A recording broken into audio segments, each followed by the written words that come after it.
Hey. Okay, so I actually wanted to talk about a video I saw by 19 Keys yesterday. So he did an interview with the Breakfast Club. I thought it was interesting. There were a bunch of things that he said that reminded me of my upbringing. He talked about working at the Muslim bakery, how, like, I guess his dad or a few of his male family members were like a part of that community. And I guess I forgot how like integral that community was to a lot of Black men and just, people in the Bay Area. So it was interesting to like hear him say that and have it bring back some feelings, I suppose. So that was interesting. And then I sort of like I heard him talk about, like, he was like, it was this sense of him othering himself, like saying, I am like different, which I thought was weird. He basically like how can I put it? Like he got to saying like he got to explaining how because he was Muslim and had this privilege, he didn't have to he didn't have to withstand a lot of the other turmoil or whatever that other people in his community did. Now, being kind of familiar with the situation in Oakland and what many youth are going through, I felt it was like strange for him to say that. And you might be like, okay, like why is it so strange for him to say that? And it's because like why didn't if that was a situation and he had like so much privilege and he's living in a community that has so much destitution and violence, specifically for other kids who looks just like him, who are basically him, why wouldn't he like reach out and do more to try to like impact those communities? Like if not him, his father, if not his father, whoever the leaders in their like community are. This is another reason why. And actually, I guess this will just go lead right into the concept of like why I am no longer a Buddhist. So I personally left Buddhism when I started to realize that like race was bigger than religion. Race was bigger than religion for me. When I really, there are certain things about growing up in America that are very strange. Like a lot of people don't understand Black American history. A lot of people don't understand American history. And so especially if you have, it's very strange because I feel like you actually do understand, but you like don't care to empathize. It's almost like, no, like for instance, let's talk about what's going on in South Africa. I think it's a really good kind of indication of how this sort of plays out.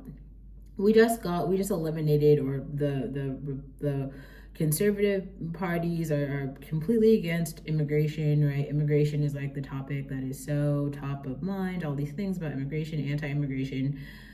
Yet now we're allowing South African people to come. We want South African white people to immigrate like that. Okay, though, well now you're actually just, you're more anti-Black than you are anti-immigrant. And obviously as a Black person, I personally can't get behind that. That's like very strange to hear.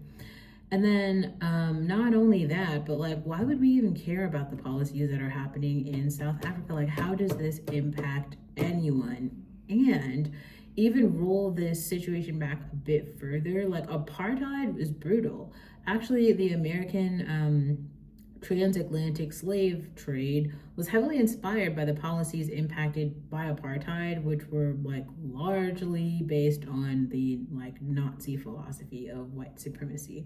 So that is how all three of those things align. So it's kind of like if you're pro one of them, you're like probably pro all of them, which is like Elon Musk, right?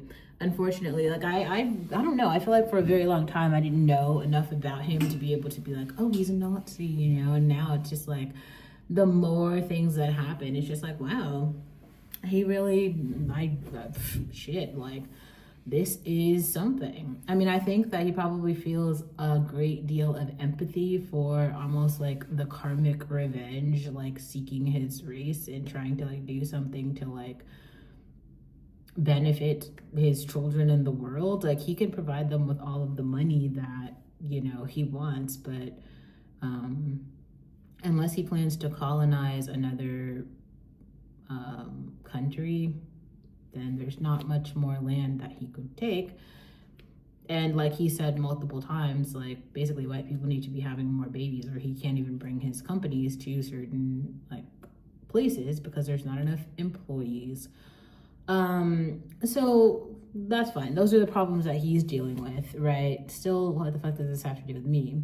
Well, as a Buddhist, the big idea for the Buddhism, at least that I was practicing, was like this idea of world peace and being a global citizen. And the big idea there is having like empathy for all parts of the world and understanding the kind of struggle and triumph that people from all over the world have experienced. And yet, as I was practicing this philosophy with people from all over the world, literally quite a lot of Japanese members, Chinese members, members from all race and a lot of different socioeconomic classes, it became clear that they were actually more interested in the idea of personal peace and prosperity and not really equity, justice, or really like for me or people like me. And that was bothersome for me because like a very large part, I feel like, of my ability to have peace and citizenship relies on economic justice. And so if that isn't a thing, that's kind of a problem. Anyway, I'll finish this later, but yeah.